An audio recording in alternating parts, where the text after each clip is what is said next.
Olá, muito boa noite. Na paz, no amor de Cristo Jesus, nosso Senhor. Então, que esse Cristo Jesus, nosso Senhor, está escrito os apóstolos, o Pedro, o João, o Tiago, enfim, o apóstolo Paulo sempre usou e usou muito essa expressão. Então, nosso Senhor e Salvador Jesus Cristo, né? E aí depois tem várias variantes, mas sempre com esse mesmo foco, com essa mesma afirmação, essa mesma certeza. Cristo Jesus, nosso Senhor. E também se acrescenta a Ele a honra, a glória, o domínio, o poder e a majestade. Por que nós temos que dizer isto e vigiar para que não se torne uma palavra morta, que não se torne uma palavra sem força, que caia aos nossos pés e inclusive ainda pisoteemos por cima? Misericórdia. Como muitas palavras que se transformou em reza, palavras mortas, que inclusive, diríamos, envergonham o próprio nome de Deus, porque sai de bocas que não têm nenhum compromisso, nem tiveram, não têm e não terão. Mas aprenderam, ouviram e repetem. Simplesmente se torna uma repetição vazia, mas que tem ainda a força de destruir e de banalizar algo que seria grande, magnífico, de um poder extraordinário, descomunal, para transformar vidas, situações, para até mesmo, veja, sem dúvida, é para essa finalidade, trazer vida. Então veja, toda a repetição, na verdade, toda a palavra que é dita, deve ser dita dando vida a esta palavra, restaurando o poder e a autoridade dela, mas, porém, isso só pode ser feito quando vindo do coração, da essência, das profundezas do ser. Isso significa coração, né? Eu tenho dito isso muitas vezes. Coração não é propriamente essa bomba que impulsiona o sangue, mas a essência do nosso ser, o que de mais profundo e verdadeiro há em nós, o que realmente nós somos, e não aquilo que nós às vezes pensamos ou até os outros pensam sobre nós, mas é aquilo, como está escrito, o pensamento que o Senhor Deus tem de nós. Ele que conhece, então, as nossas entranhas com toda a clareza. Pois é. Então veja que esse mundo foi feito por Deus. Foi feito, tudo foi feito por Ele. Esse mundo pertence a Deus. Bom, isso eu já sabia, nenhuma novidade. Esse mundo pertence a Deus. Agora, pasme as senhoras e os senhores. Mas o homem, veja, enganado pelo diabo, roubou este mundo de Deus. O homem se tornou um grande ladrão. E o papel dele agora é roubar em cima dessa terra. Roubar. E aí Cristo disse que o ladrão veio para matar, roubar e destruir. Quem é o ladrão? Senão o próprio homem. O próprio homem se tornou ladrão, e veja, das coisas de Deus. Ele vem roubar o quê? Roubar as coisas de Deus. Não é dele. Por isso, o apóstolo João diz, o mundo jaz no maligno, o mundo pertence ao maligno. Que história é essa? Está escrito que Deus criou a terra, o Salmo 24, e tudo que nela encerra, e tudo que nela existe. Aí, pois, o João, o apóstolo, diz, não, mas o mundo pertence ao maligno. Ih, tem contradição aí. Não, claro que não tem. O que tem? Tem que Deus criou o mundo, criou o homem, criou tudo. Porém, deu sim permissão que Satanás e seus anjos, uma vez lançados para a terra, que foram expulsos do céu, vieram com grande fúria, então permitiu, tá, sob a permissão de Deus, que eles então tentem e atuem para instigar, para induzir ou seduzir os homens para que se transformem em ladrão, em ladrões. E vão roubar de quem se eles não têm nada? Porque, claro, o ladrão é quem rouba. Roubar de quem? É roubar alguma coisa que não lhe pertence. Então ele rouba as coisas de Deus. Ele rouba as coisas de Deus. E aí usa de toda a safadeza, de toda a artimanha, de toda a astúcia que então recebe do diabo. Veja como é que, vamos dizer assim, está lá, foi dada essa fórmula, ou exemplificado desta forma, que então a serpente, sendo mais astuto dos animais, chegou, assumiu a forma lá de uma serpente e seduziu Eva. E Eva acreditou e duvidou de Deus. E Eva, então, passou essa notícia para Adão. E Adão acreditou. E se tornaram os dois ladrão. Ladrão primeiramente da glória de Deus, ladrão da verdade, ladrão da justiça e assim por diante. E fizeram então uma camuflagem, fizeram o templo, criaram o templo. Diz lá que é uma figueira bonita, linda, maravilhosa, mas não tem fruto. Não tem fruto da justiça, do amor, da igualdade, enfim, de todos os valores criados e depositados por Deus no coração daqueles que Ele escolhe, que Ele chama e que Ele instrui, que Ele ensina. Como foi dito, serão todos ensinados por Deus. Então a estes é restaurado, a estes é entregue novamente a terra. Por isso ele disse, os mansos herdarão a terra. Quem são os mansos? Aqueles que foram amansados por ele, pelo Espírito dele, e não rebelados pelo Espírito das trevas. Então, quando João diz que o mundo pertence ao maligno, isto é, quem está dominando hoje são estes que se entregaram ao maligno. Sim, mas daí, como é que Deus permite isto? Deus permite. Por que ele permite? Porque, veja, ele não quer robô. Ele quer homens, pessoas que livremente lhe escolham, lhe queiram e neguem os convites do diabo.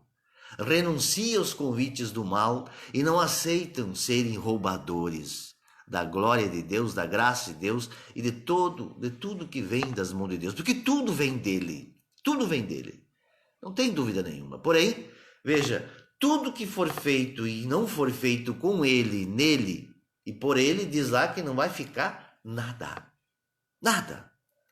não sobrará nada. Impérios serão levantados, famílias numerosas se multiplicarão grandemente e dominarão terras, propriedades e até mesmo continentes.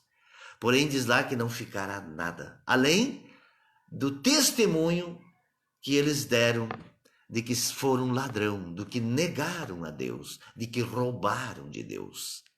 Por isso veja que os homens são terríveis na misericórdia. Sem Deus, eles se transformam em monstros e manipulam a palavra e transformam a palavra em desgraça para si mesmo e para muita gente. Veja que tem uma igreja que resume: roubará o homem a Deus? Profeta Malaquias, capítulo 3. Roubará o homem a Deus? Aí diz lá, no entanto, vós me roubais. Mas no que te roubamos? Nos dízimos das ofertas. Aí resume nos dízimos das ofertas, porque você tem interesse, né? Está errado? Não está errado devolver dízimos de oferta. Quem sente no coração, como diz o apóstolo Paulo, cada um dê aquilo que você propôs dar no seu coração. Agora veja, onde que está o roubo, onde é que está o engano, dizendo que se eu der, eu vou receber o cêntuplo. Mas Deus promete, mas não dessa forma. Se eu for fiel em tudo, porque quando ele diz que é para nós edificar nossa casa sobre a rocha, porque senão não ficará pedra sobre pedra, O que aconteceu com o templo? Não ficou pedra sobre pedra. Por quê? Porque o templo não estava edificado sobre a rocha, sobre a verdade, sobre a justiça, anunciada por Deus desde sempre e confirmada e aperfeiçoada em Cristo Jesus. Aí está o grande engano do homem. Ele se engana e se deixa enganar. E aí, é isso que acontece. É isso que acontece. O homem se torna esse grande ladrão e aí ele se queixa e acusa quem? Acusa a Deus e o próximo. Esse é o papel do diabo, do inimigo. Porque quando eles comeram do fruto proibido, qual é o fruto proibido? Era não tocar no conhecimento da árvore, do conhecimento do bem e do mal. O que é não tocar no fruto desta árvore? Significa o conhecimento que eu tenho deve vir de Deus e não tirar conclusões eu mesmo. Eu mesmo tirar minhas conclusões. Eu sei o que é bom para mim. Eu sei não. Ninguém sabe o que é bom para si mesmo. Só Deus. Só Ele sabe o que é bom para nós. E quando o homem disse que comeu do conhecimento do bem e do mal, isto é, eu que sei. Não é Deus, não. É eu que sei o que é bom para mim. E assim a terra está povoada dessas pessoas. Por isso que ele diz que temos que negar a nós mesmos, as nossas vontades, o nosso querer, para aprender, para conhecer o querer de Deus, a vontade de Deus. Que o apóstolo Paulo exemplifica aos romanos, se não me falha o entendimento, que tem a boa, a perfeita, a boa, agradável e a perfeita vontade de Deus. Pode ser uma força de expressão, dizendo uma coisa só, e pode ser, então, a vontade que é boa, a vontade que é agradável e a vontade que é perfeita. Mas dá para entender também que existe só uma, a boa, agradável e perfeita. Ou que então tem estágios. A boa vontade, a vontade agradável e a vontade perfeita. Não vamos errar por entender um pouco para cá, um pouco para lá, mas é isso aí. Então veja, negar nossa vontade é termos o conhecimento da vontade de Deus, porque ninguém vai negar a sua vontade, que é a vontade do mal, que é a vontade de possuir essa terra, que é a vontade de dominar essa terra, e as formas, por isso o ditado aquele, os fins justificam os meios. Quando a pessoa quer dominar o mundo, quer ficar rico, quer conquistar essa terra, aí os fins justificam o meio. Eu quero ficar rico, daí ó, é minha mãe, é meu irmão, é minha irmã, é meu pai, sei lá quem, não interessa, eu quero ficar rico. E os meios que eu vou usar para enriquecer não interessa. Se é roubando, se é dando nó em pingo d'água, se é logrando todo mundo aí, como está esses políticos por excelência, são as pessoas que são mais vistas. Mas aquilo que já foi dito, de onde é que saem os políticos? Do meio da sociedade. Eu conheço pessoas, repito, tenho conhecimento de causa, não estou teorizando, nem quem me diz que. Não, conheço pessoas, muitas pessoas, que abrem um bocão desse tamanho assim, um jacaré, um crocodilo dos maiores, para falar dos políticos. E ele tem atitude semelhante, que se tiver oportunidade de fazer tanto quanto tanto pior. Hipocrisia, com certeza. Se lhe derem oportunidade, farão tanto quanto tanto mais. Por quê? Porque está dentro. Só pessoas que são saradas, libertas pelo Evangelho. Agora vem outra dúvida. Como assim? Não está lá cheio de... Não tem a bancada evangélica?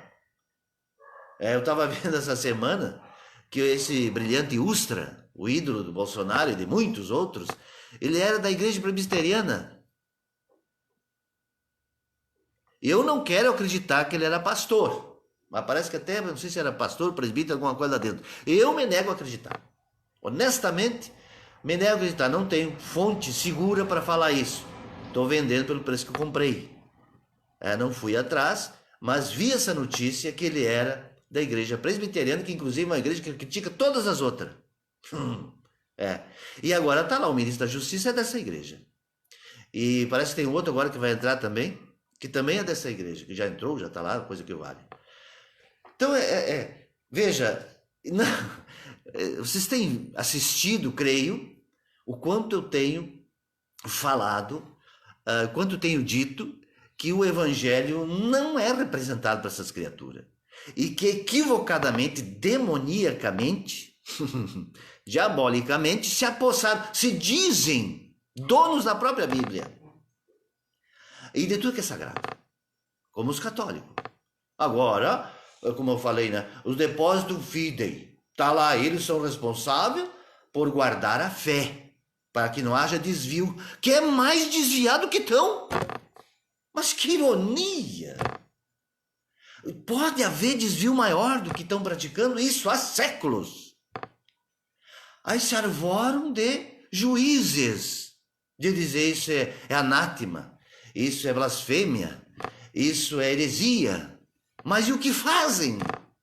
Essa instituição cravada na terra, por todo lugar, testemunhando horrores. E diz que são responsáveis pelo depósito da fé, os guardiões da fé. E que eu, se me ouve falar, isso é um apeca coador. Quem é ele? Entendeu? E outros mais que ousarem falar isso. Quem deu autoridade a esses homens? Se não homens tanto quanto. Homens receberam autoridade de homens. Quem é Constantino? Analisem. Ele renunciou, ele negou, ele serve para ser discípulo, para formalizar e formatar e ordenar uma igreja que tenha o auxílio, o apoio dos bispos que ele convocou. Como que foram permitir uma barbaridade dessa? E hoje continuam os guardiões da fé confirmando, corroborando com isso, confirmando isso, pelos séculos dos séculos, sendo que em Apocalipse o Senhor Deus diz, a igreja tal, não estou lembrado agora, mas veja lá, capítulo 2 e 3, capítulo 2 e capítulo 3 de Apocalipse fala das igrejas, aí diz lá, dê-lhe tempo que se arrependesse, mas ele não está se arrependendo, e ele vou tirar, eu vou lhe tirar o cetro, tá vendo? Quer dizer, essas pessoas pelo século, quer dizer, estão enraizadas e acreditando e blasfemando, dizendo que quem conduz é o Espírito Santo. Mas o que é isso? Mas o que é isso? E está aí os evangélicos, como foi dito. Então teve que surgir esse homem aí para escancarar a podridão, para que todos vejam. Para que todos vejam. Foi arrancado, foi tirado a máscara, sem dúvida nenhuma. Caiu a máscara, claro. Por isso está dito, o mestre sempre dizia, quem tem ouvidos para ouvir, e Apocalipse também, ouça o que diz o Espírito. E o Cristo Jesus dizia, quem tem ouvido para ouvir, que ouça. Quem tem olhos para ver, que veja. Mas ele já disse o quê? Quem terá olhos para ver? Porque não tem jeito. Só terão olhos para ver e ouvidos para ouvir quem o Senhor Deus abrir os ouvidos. Quando ele abriu o ouvido daquela menina, e disse lá as palavras, efatá, ou efatá, coisa assim, dizer, abra-te. E essa pessoa passou a ouvir. E os olhos se abriram. O próprio apóstolo Paulo caiu dos olhos como escama. E o que tem de gente com escama nos olhos e tampões nos ouvidos, que jamais vão conseguir ouvir e entender. Isso desde sempre, está em Isaías escrito isso, né? Ele disse, bem profetizou Isaías, uma geração adúltera e perversa. Claro que ele falou isso em outro momento, mas estou juntando, porque o Evangelho de Jesus, não pense, não fique, isso aqui cronologicamente, primeiro Jesus disse isso, depois Jesus disse aquilo, porque na sequência, tudo que Jesus falou, podemos dizer que ele falou num dia só, num momento só. Que diferença faz? As pessoas aceitam que o mundo foi criado em 6 dias. Deus, misericórdia, que não foi em 6 dias. Foi em 6 dias.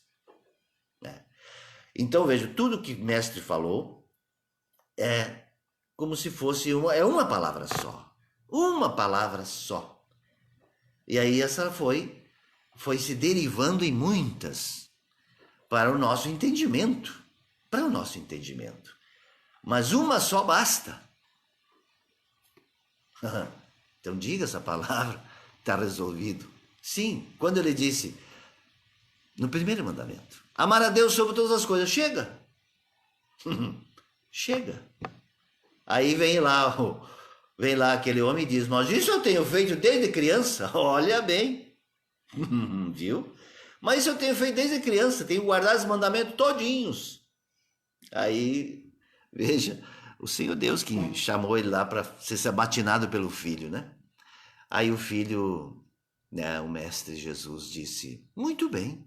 E diz lá que ele amou esse jovem, para não deixar dúvida, né? Porque diz amou significa assim, ó. E Jesus então pediu a ele para dar um passo avante. Que bom, meu jovem. Maravilha. Tu fez tudo isso até aqui, não te custará nada dar esse passo que agora eu vou te pedir. E olha bem a promessa que ele fez. A promessa. Por que esse jovem estava observando todos os mandamentos? O que ele queria na observância desses mandamentos? Era ter longevidade? Era ter prosperidade? Mesa farta, que é o que diziam antes? Era ter fertilidade? Certo que eram essas três coisas, porque está prometido lá que quem observar, pode conferir em Deuteronômio 28, que quem observar tudo isso será grandemente abençoado. E ele estava certamente esperando por essas bênçãos. E Cristo disse, bom, para ti não ficar, né? Não ficar vazio, ele disse, olha, vai e venda todos aos pobres, tudo que tu tens, e ele já tinha adquirido tudo, possivelmente como bênção, como resultado da sua fidelidade. Aí disse, então vai, tudo que tu tens, que ele pensava que era dele, né? Dá aos pobres, olha bem, terás um tesouro no céu, não deixou de mãos vazias, veja, deu um tesouro no céu para ele. Para quem crê? Creu tanto que era capaz de observar todos os mandamentos e receber como ele recebeu as coisas da terra? O que custaria para ele agora entregar tudo que ele tinha na terra para receber um tesouro no céu? Vem e segue-me. O que ele fez?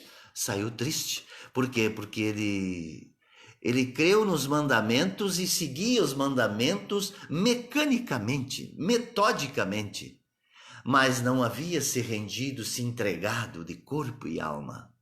Não era com o espírito que ele cria, era, vamos dizer assim, com a mente humana. Com a mente humana. Porque quando Pedro disse, mestre, tu és o Filho de Deus, o Messias, o enviado.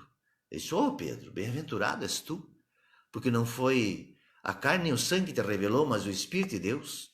Está vendo?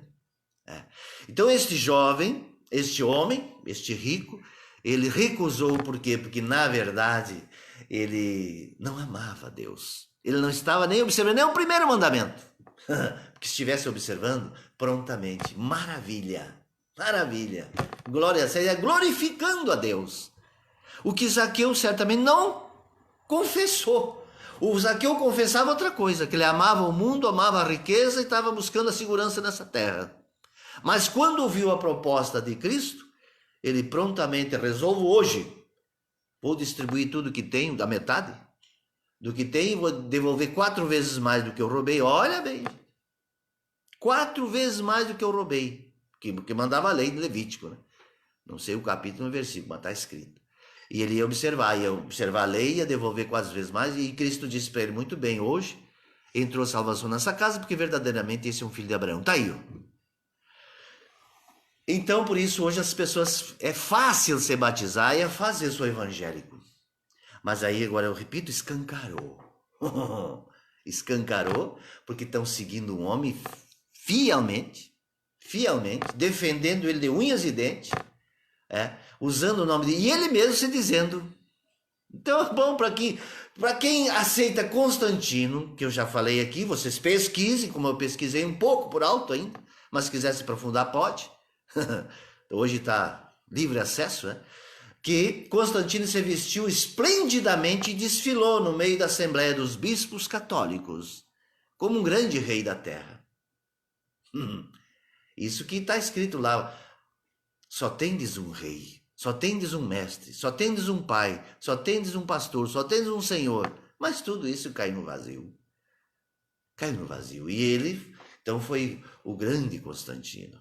Agora tem o grande Bolsonaro. Cada um tem seus papas, seus papais, seus ídolos, seus mestres. E fazer o quê? Mas o quê? São homens, são pessoas, como disse, que estão sendo instruídas por aquele que foi lançado sobre a terra com grande fúria, que foi expulso do céu por Miguel e seus anjos. Né? E aí eles estão procurando a quem perder. Porque o que ocorre, gente? Muitos se perderão, porém aqueles que resistirem, que forem, né, estão dando ouvido para o Evangelho e para Cristo, diz lá, esses serão grandemente glorificados. Então veja, nós não vamos perder, não. Por isso, repito, citando novamente o apóstolo Paulo, com ele nós somos mais que vencedores. Quer dizer, toda a tentação, toda a afronta que sofrermos, todo o ataque do inimigo, o prejuízo, digamos assim, que o inimigo trará sobre nossas vidas, diz lá que será transformado tudo isso em bênção, em graça, em glória. Não foi isso que Cristo disse? É quando vos perseguirem, vos injuriarem, falarem mal, alegrai-vos, porque será grande o vosso galardão. Tá vendo? Então, em nada nós perdemos. Por isso também está dito, né? Tudo coopera para o bem daqueles que amam a Deus, como já repetimos outras tantas vezes, e tudo coopera também para o mal daqueles que não amam a Deus. Tudo coopera. Por isso, qual é a cooperação? Não sobrará pedra sobre pedra. E não é sobre o templo de Israel.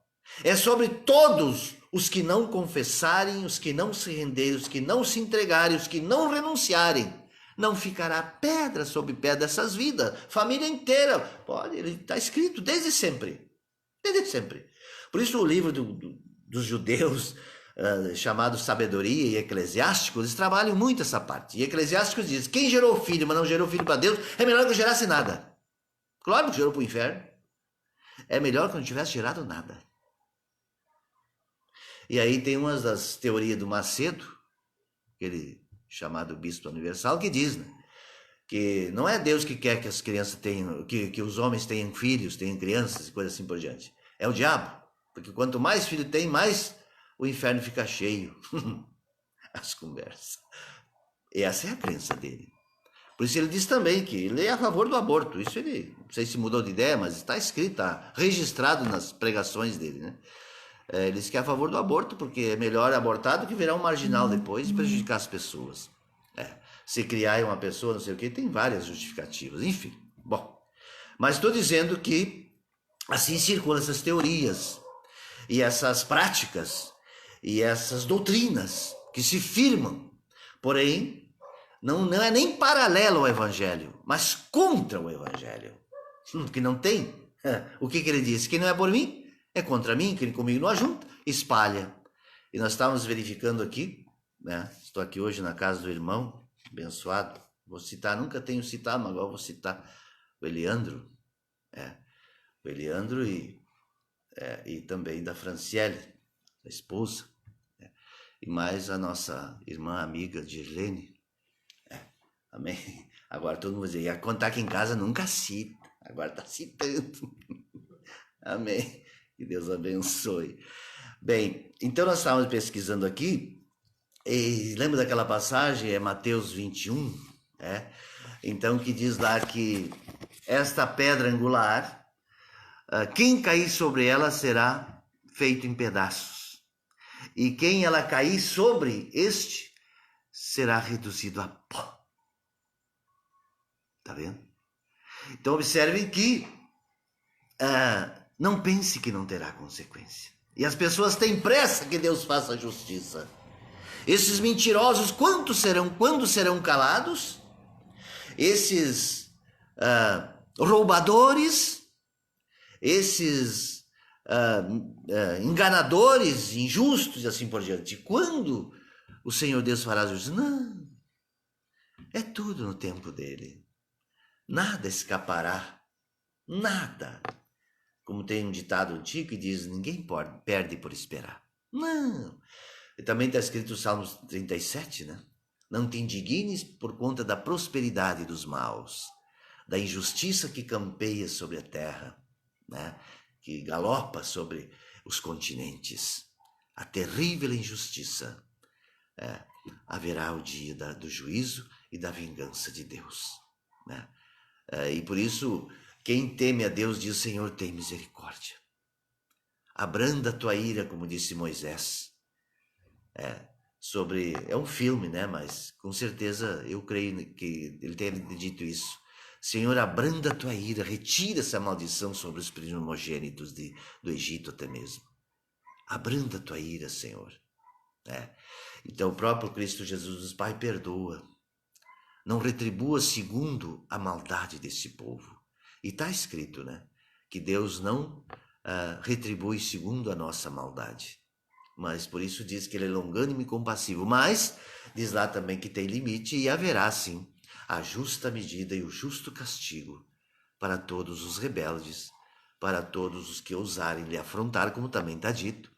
Terrível coisa é lutar contra o Deus vivo, tem uma palavra mais estranha que diz recalcitrar. Olha bem, palavra feia mesmo, para pouca gente entender. É lutar contra o Deus vivo. Existe Deus morto por isso, né? Existem muitos deuses mortos, que não ouve, que não vê. Aí os evangélicos pensam que são as imagens das igrejas católicas. Não é só isso, não.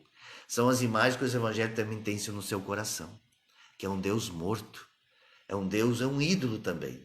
Só não é representado por pedra, por gesso, por argila, por outras tantas coisas, né, materiais. Mas também é um Deus, é um falso Deus que está registrado na mente deles, no coração deles. Que não deixa de ser um ídolo terrível também. Porém, não é externado assim.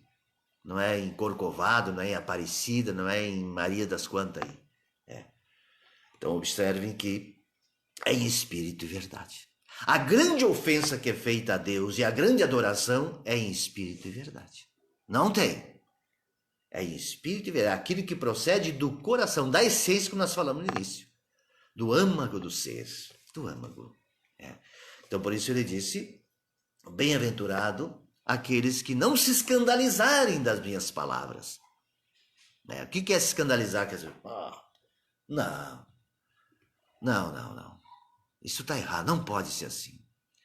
E preferem esse Deus falso, que é um Deus, então, como tenho dito, um Deus que tem uma cara de trouxa, e representado nessas imagens, e também nas imagens que as pessoas têm dentro de si, que ele agora está dando tudo, liberou geral, benção e mais benção, sem medida, terrenas, materiais, que ele mesmo disse que não ia ficar nada sobre nada e mandou largar. Agora ele está dizendo que é para juntar, que é para guardar o ouro, a prata e tanta coisa mais. Quer dizer, é tudo fruto desse espírito que está no mundo, que o próprio Deus permite. Por quê? Porque então vai confirmar aqueles que são falsos e vai reforçar os que são verdadeiros. Porque não perderão nada. Os que são verdadeiros, está dito, né? Como já dissemos em outras palavras, em outros momentos, que pisarão sobre cobras e escorpiões, quer dizer, conhecidamente dois seres que recebem todo o asco do ser humano, né? De todas as vidas. O macaco, ele vê uma cobra e fica todo torto. E já chama a atenção dos outros todos, já fica ali os passarinhos na mesma coisa, já fica todo ciscado, né? A expressão, né? Já fica todo vigiando porque há assim no inconsciente, acredito, colocado pelo próprio Deus, esse temor, sabendo que ali reside um grande perigo. Agora eu entrei num terreno meio mesquinho, porque eu, graças a Deus, não tenho temor de cobra. Não tenho. Claro que eu me cuido, não pego, fico distante, mas essa semana, casualmente, tive uma experiência que a minha mão passou, algumas pessoas puderam testemunhar, mas a menos de 10 centímetros de uma cobra. Ela estava pronta ali, mas caçando, ela estava caçando, não queria a mão humana. Passei um tantinho assim na minha mão dela e ela não fez nada. Não fez, como muitas vezes não fez, né? Graças a Deus. Eu não tenho temor, nem de aranha, nem de cobra, não tenho. Não é que eu estou me vangloriando. Misericórdia, não tem. Não tem. Não tem. Mas claro que eu respeito elas e vi nessa cobra lá uma aliada, que ela está ali tenteando os ratos. Tem rato, né? Ela é uma grande predadora de rato. Ela não caça ser humano, ela não corre de atrás. Aliás, toda cobra venenosa não corre atrás de ninguém. A não ser aquela java lá, não sei o que, se irrita, elas que ela sai. Pelo que parece nas gravações aí, nos vídeos que mostram, né? Mas essas que nós temos aqui, a jararaca, a cobra, a coral, a cascavela, isso aí, elas ficam na delas, né? E vão se retirando. Essa mesmo lá, ela foi se retirando devagarinho, vai se retirando. Ela não vai atrás de ninguém para atacar. Só das presas dela que ela se alimenta. Bom, deixa para lá também. Não é a minha especialidade tratar sobre serpente. Mas a serpente que é tratada no Evangelho é essa sim. E esta serpente, elas estão disfarçadas por pessoas bem-falantes, por pessoas que representam uma moral muito bonita, tem uma folhagem como a da figueira, muito bonita, porém, né, os frutos do Espírito não tem. E essas são amaldiçoadas e diz lá que vão secar até a raiz. Então estas sim que nós temos que identificar, porque o perigo é que essa serpente aí, veja que uma mordeu o apóstolo Paulo. Ele foi juntar, estava muito frio, uma ilha, não sei que ilha era lá, Sicília, não sei que ilha era, Itália, a região lá. E ele foi juntar graveto lá para fazer fogo, para se aquentar, e disse que aquela serpente pendurar no braço dele assim. Ele chacoalhou e ela saltou fora. Aí todo mundo ficou esperando, bom, ele tem poucas horas de vida, vai morrer, vai morrer. E quando viram que ele não morreu, meu Deus, esse homem é um Deus. Esse homem é um Deus. E já começaram a querer endeusar ele. O povo é terrível, né? E de fato não morreu. Mas não que o apóstolo Paulo foi lá meter o braço na cobra. Mas nada, o veneno não fez nada para ele. Mas o veneno dos homens faz. Amolentaram ele, moeram ele a pedrada, mas também não morreu, não era a hora dele, depois decapitaram. Então ele não morreu mordido de cobra. Nenhum discípulo que se sabe morreu mordido de cobra. Morreram mordidos pelos leões, pelos tigres, pelas feras, porém, nenhum dano sofreram na sua alma. Pelo contrário, foram grandemente exaltados e glorificados.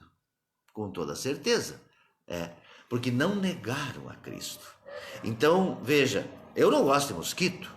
E vocês observem, esse mosquito a dengue. Ninguém tem medo como tem medo de cobra. Mas se fizerem um levantamento, quantas pessoas já morreram picadas pelo mosquito, é muito maior que picado por cobra. Incomparavelmente. E as pessoas, no entanto, muitas vezes nem têm medo do mosquito. Nem tem medo. Não tem. Mas de cobra, meu senhor, se dissesse que aqui em Santa Maria, onde nós estamos nessa cidade, vamos dizer assim que 50 pessoas morreram de mordida de cobra, pronto, tocava o maior alarme no mundo. Meu Deus. Agora, se 50 pessoas morreram mordida pelo mosquito, picada pelo mosquito, da dengue, sei lá, quanto mosquito, em qualquer outro lugar, aí, morreu tantas pessoas, que barbaridade, mas não tem aquele temor coletivo, aquele pânico. Não tem. Mordida de aranha é uma que outra, e todo mundo tem um pânico de aranha terrível, mas não consegue ter esse mesmo pânico até do mesmo próprio do coronavírus aí. Quanta gente também bebendo de chapéu tapeado? Sei, até já morreram por conta disso. Mas não tem medo. Morre, mas não tem medo. Agora de cobra, nem morre, mas tem um medo. Morrem de medo. Aí morrem de medo. Agora desses aí não tem medo e morrem. Veja bem.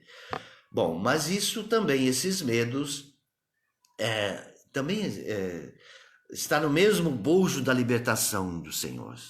No mesmo bojo. A pessoa ter respeito, ter cuidado, mas não esse medo, porque esse medo atormenta. Todo medo ele traz um tormento.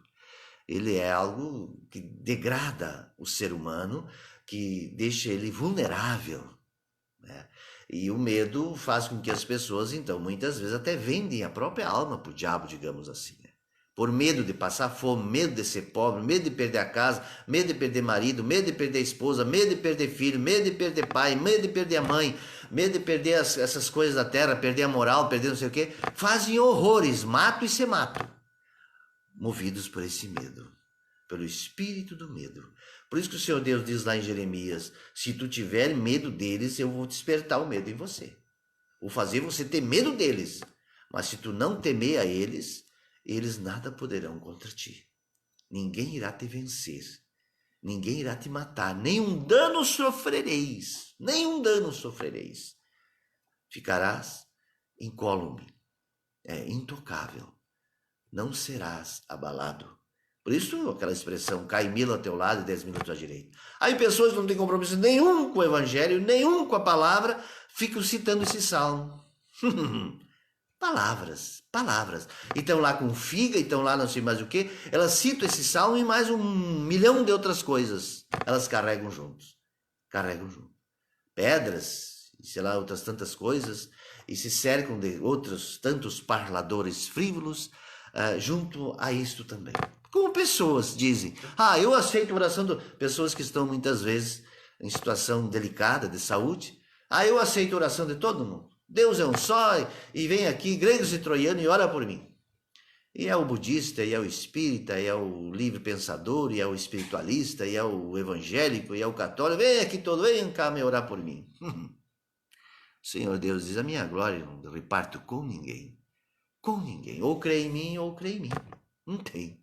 Mas e quem faz essa separação? E quem é capaz de ter discernimento para isso? Não, não tem. Por quê? Porque já começa um grande erro. Não precisa mais renunciar.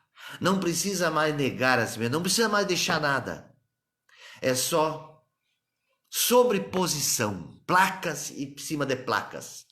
É sobreposição. Não há uma limpeza. Não há um descartar. Não há. Tem pessoas, já disse, que quando vão renovar sua casa, os móveis, jogam tudo fora até mesmo. Aí tem aquela expressão, o lixo que é um luxo. Né? Tem alguns países ricos, porém, não sei se continua sendo assim. O lixo que é um luxo. E eles lançam fora porque eles querem algo melhor, mais novo e assim por diante. Mais atualizado. Mas com relação ao evangelho, não. Eles querem juntar tudo. Tem medo, não querem largar nada. Aí junto com a riqueza, junto com tudo que essa terra oferece, e aí eu aceito também Jesus. Eu aceito também Jesus. Tudo que é bom eu quero. Que tal isso? Não dá, não pode, é impossível. É impossível. Eu creio que muitas mulheres gostariam de ter 4, 5 homens cada uma. Ou não? E muitos homens queriam ter 4, 5 mulheres. Porque uma tem uma qualidade, outra tem outra, tem outra. Aí vem aquele gaiato e diz assim, tu vai ver. Aquela vez tirava um sarro do Bin Laden, né, que ele tinha 50 mulheres. Se fosse aqui no Brasil, ele tinha uma grande fortuna. Se fosse uma só, já deixava ele sem nada. Não sei se é machismo ou é feminismo isso. Eu sei lá o que é, ou é um rótulo, ou é um pré-juízo, um pré-julgamento, ou é um pré-conceito que se tem. Mas eu vi essas conversas por aí afora, embora eu não concorde. Porque isto, na verdade, significa o quê? Significa que tanto homens quanto mulheres, enquanto não estiverem sobre a rocha, não vai ficar pedra sobre pedra. Não vai. Com uma, com nenhuma, com 50, com assim por diante, tanto homem quanto mulher, está dito lá que não serão felizes, não terão a paz, porque a paz só pode vir de Deus. E se Ele não liberar, não tem jeito. Ele só libera para os seus. Para os seus. Por isso ele fez questão de dizer várias vezes, eu vos deixo a paz, eu vos dou a minha paz, e a minha paz não é a paz que o mundo dá. Mas que discernimento tem essas pessoas? Quando a pregação é feita dessa forma. A pregação é feita para as massas, para arrebanhar massas. Então, por isso, é comum ver esses pregadores dizendo, né, que ser evangelizados, aceita o Senhor Jesus, aceito, pronto. Só dizer que aceita. E a prática. E as consequências desse aceitar. Ele não disse isso para o jovem rico. Tu me aceita? Então tá salvo. Não. Vai lá, faz isso. E disse para o discípulo a mesma coisa. Entregue tudo, dê tudo, deixa tudo. O Zaqueu fez. Tá, muito bem. Tem um tesouro no céu. Mas se não for, hoje não. Deixa nada. Coisa nenhuma.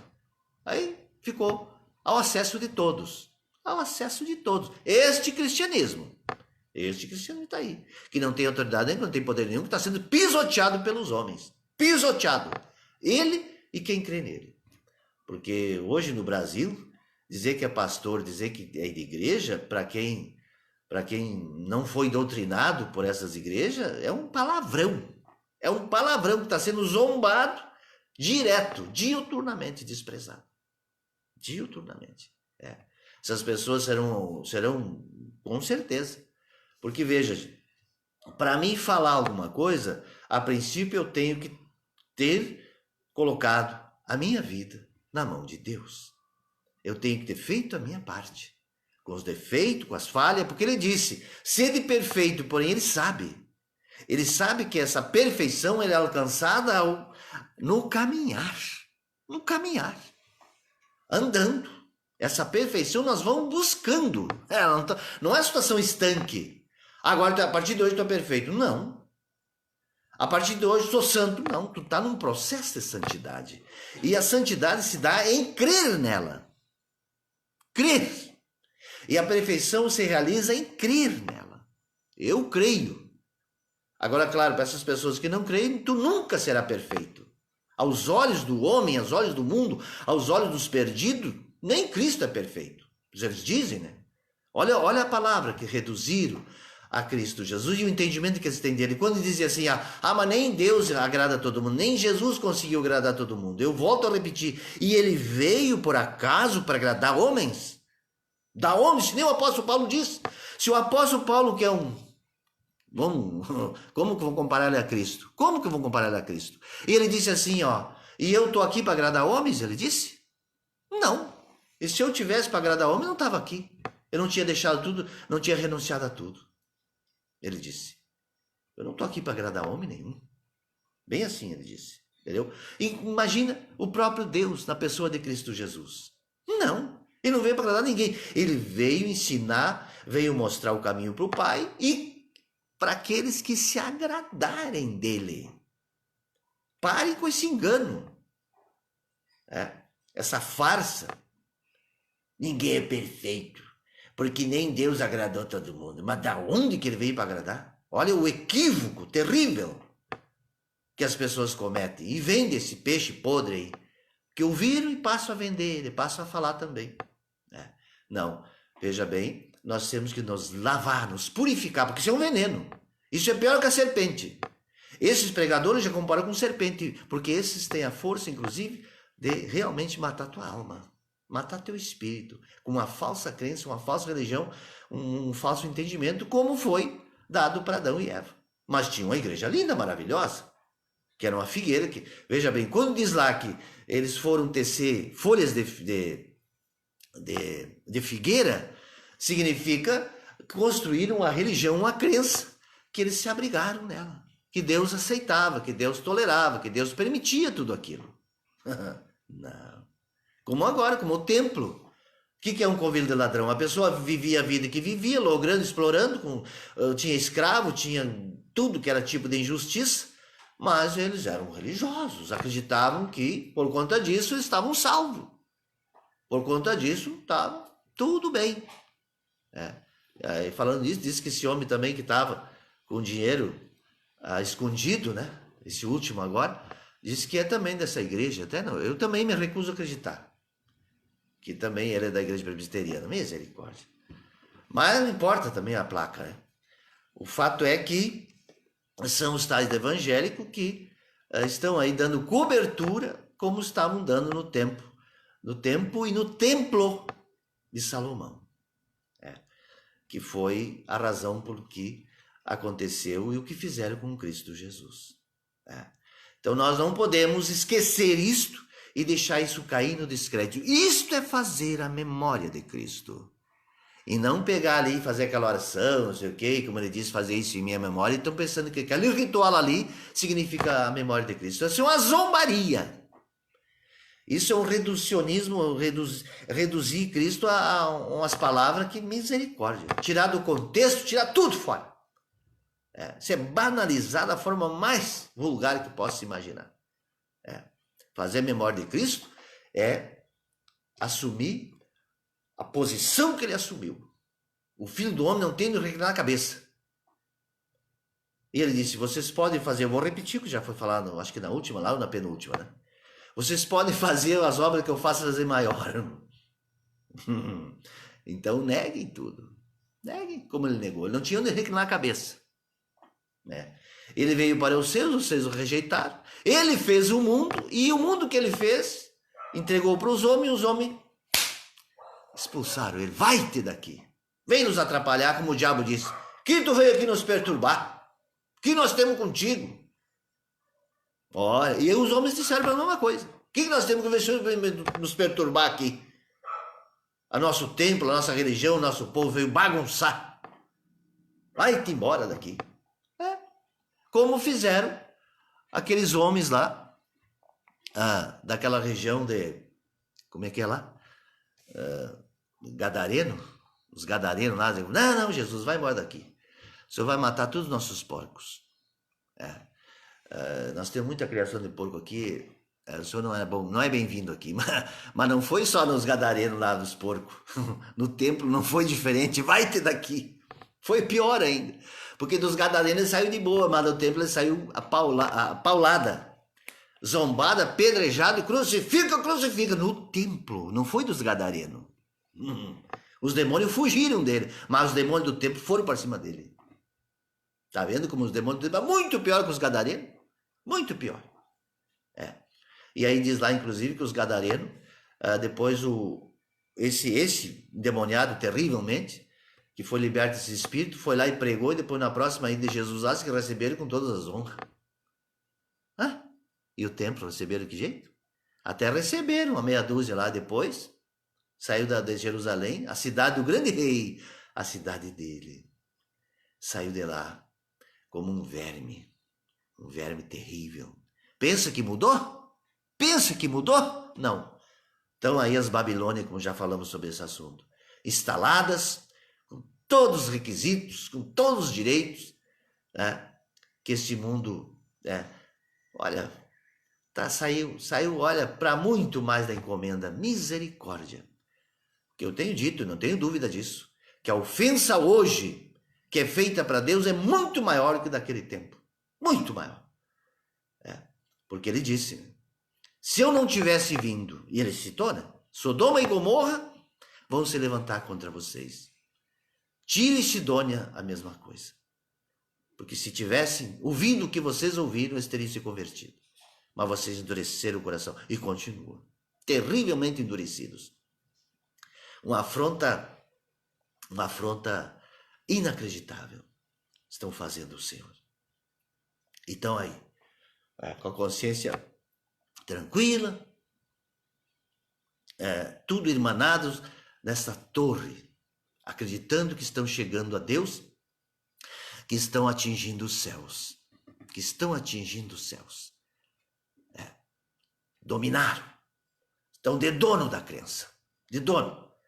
Uns acusando os outros. Os católicos não. Os irmãos separados têm que voltar à madre igreja. Tem que voltar à mãe. Se afastaram. E os evangélicos católicos se converter. Deixar de ser idólatra e vir para cá. Se tornar evangélico. Uns chamando os outros. Mas é aquela história. O sujo falando mal lavado. Misericórdia, gente. Voltemos ao Evangelho de Cristo. Se despojando das vestiduras, das roupagens e das capas deste mundo. Mas claro que ele disse, ninguém poderá vir a mim se não for atraído pelo Pai. Não vem. Não consegue ouvir. Se sente mal, se inquieta, se incomoda. Faz mal. Claro, esses espíritos, essas legiões que estão nesses corações, eles se rebelam, se revoltam, se enfurecem. E o estado dessa pessoa, como está dito, fica pior do que antes, cada vez mais. E aí, tá lá, Tessalonicenses, 2 Tessalonicenses 2, versículo 9 em diante. E o aparecimento iníquo é segundo a eficácia de Satanás. Misericórdia. Bom, ficamos por aqui. Foram muitas palavras e eu espero que a minha fé, a minha esperança, que creio me é dada pelo Senhor Deus, é que, então, isso tudo venha sendo ordenado, organizado, dentro de cada coração e de cada mente daquelas pessoas que estão sendo atraídas pelo Pai, que certamente irão ouvir e se identificar. Umas irão se entristecer contra si mesmas e vão colocar a mão na consciência e vão dizer, não, para aí, eu estou brincando de fé. Eu não estou satisfeito com a fé que eu tenho vivido, com a fé que eu tenho levado, eu sinto um vazio, eu sinto que eu posso dar muito mais. eu sinto que eu preciso produzir muito mais, eu preciso dar frutos, frutos bons. Eu não estou satisfeito com a vida de fé que eu tenho levado. Que seja assim, que seja assim. Amém? Glória a Deus. Pai Santo, Deus eterno, todo-poderoso, que esse poder se manifeste e que essas pessoas então lhe deem espaço nos seus corações. Coração que foi o Senhor que fez. Mas, como está dito, é permitido sim que o assaltante, que o ladrão venha e teste e ponha à prova, para que a tua glória seja grande e se manifeste, e para que essas pessoas então que são provadas e resistem na força do teu Espírito, na humildade, na simplicidade, sejam aprovadas e sejam também honradas com o seu Senhor. Porque está dito, tudo é para a glória do Pai, do Filho e do Espírito Santo, e para aqueles que forem aprovados, para os seus, para os escolhidos, aqueles que haverão de ser confirmados. Naquele dia, ouvirão, vinde benditos de meu Pai, tomai posse, do reino está preparado desde sempre. Amém? Seja esta motivação de andarmos sobre essa terra, e eu creio que se assim for, não teremos dificuldade de renunciar a essas cacareco e de renunciar à nossa própria vida, que é um sopro, nada mais do que isso. Uns vão antes, outro dura um pouco mais, outro um pouco menos, mas não vai ficar ninguém aqui. É pouco tempo nos resta, como está escrito, pouco tempo nos resta. Então, que sejamos possuídos e demos lugar para que o Espírito nos questione, e aceitemos com alegria, enquanto é tempo. Amém? Pensemos sobre isso. Grande abraço, fiquemos na paz, no amor de Cristo, e até sexta-feira, nos permitindo o Senhor. Até lá.